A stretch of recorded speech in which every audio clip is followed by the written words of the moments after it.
तर मंडळी सुप्रभात. आज आम्ही निघालो आहोत आईच्या माहेरच्या गणपतीचे दर्शन घ्यायला. चला तर मग बघूया हा प्रवास. तर वाटेत जाताना आम्ही झणझणीत असा वडापाव खाल्ला आणि पुढे निघालो. तर ही बघा माझी आई, जी आपली शाळा दाखवत शाळेच्या सुंदर अशा आठवणी सांगत होती.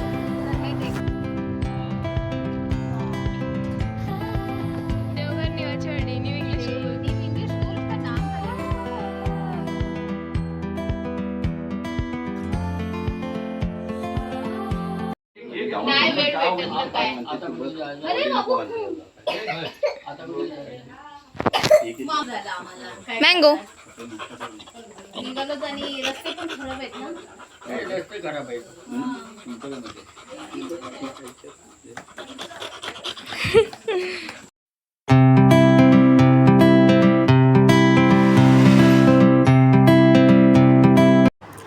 थोड्याच वेळाने आम्ही आईच्या मावशीच्या घरी गेलो. आईच्या मावशीने म्हणजेच माझ्या आजीने तिच्या हाताने चुलीवरचे घावणे आम्हाला खाऊ घातले.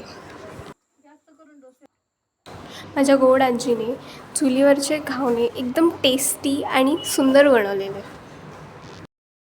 मला आणि माझ्या बाबांना आणि आमच्या नवीन काकीला हा नवीन पदार्थ खूप आवडला आणि अर्थातच सगळ्यांनाच आवडला, पण माझ्या बाबांना आणि मला आणि माझ्या काकीला खूप जास्त आवडला. अर्थात ते चुलीवरचे होते आणि आमच्या आजीने प्रेमाने केलेले.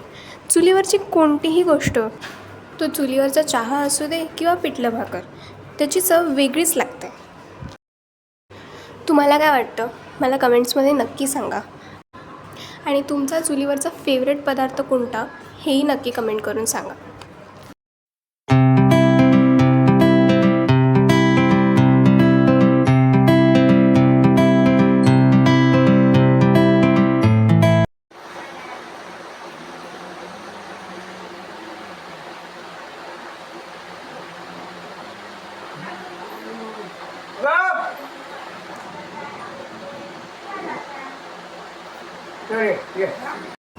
आम्ही सकाळी निघालो आहोत मम्मीच्या मामाच्या घरी जायला, कारण त्यांच्याही घरी गणपती बसतो. आमचं घर जे वर्किंग प्रोसेस आहे.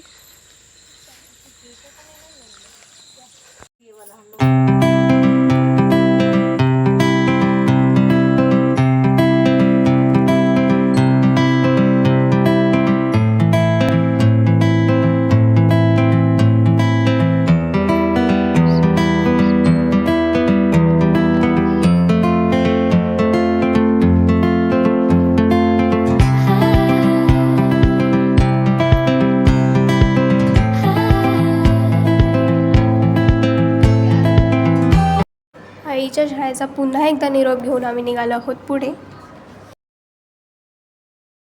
पुढे जाताना वाटेत आम्हाला हे बंदरावरचे काका दिसले. त्यांची विचारपूस करत आम्ही पुढे निघालो. तर हा आहे माझ्या मम्मीच्या मामाचा गणपती, अर्थात माझ्या आजोबांचा गणपती.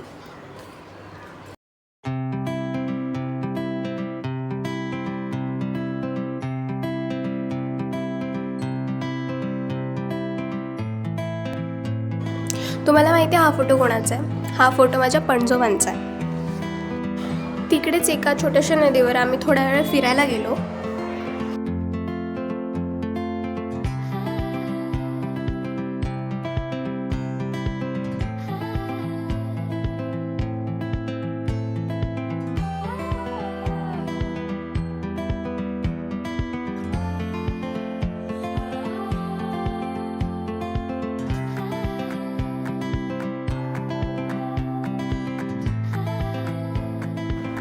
ही बघा माझी आई, जी पाण्यासोबत खेळत होती आणि आमच्यावरही पाणी उडवत होती.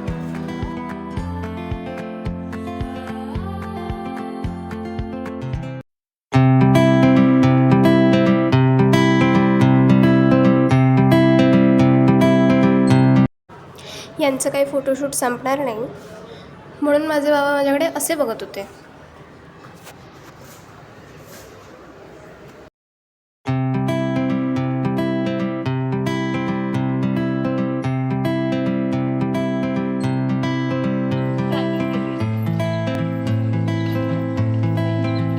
काकी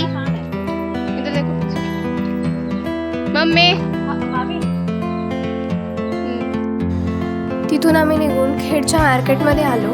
मार्केटमध्ये यासाठी कारण थोडंफार सामान घ्यायचं होतं आणि माझ्या नवीन काकीला हिरव्या बांगड्या भरायच्या होत्या.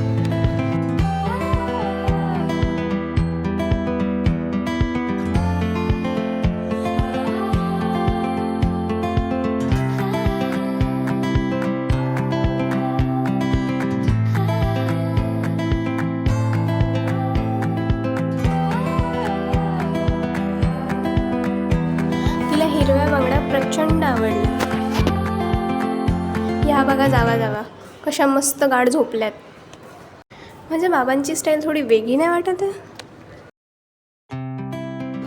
तर आता आम्ही निघालो आहोत फायनली घरी. आता मी तुम्हाला त्या रात्रीचे आम्ही रात्री नाच करत होतो त्याचे व्हिडिओ दाखवणार आहे.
बोलिए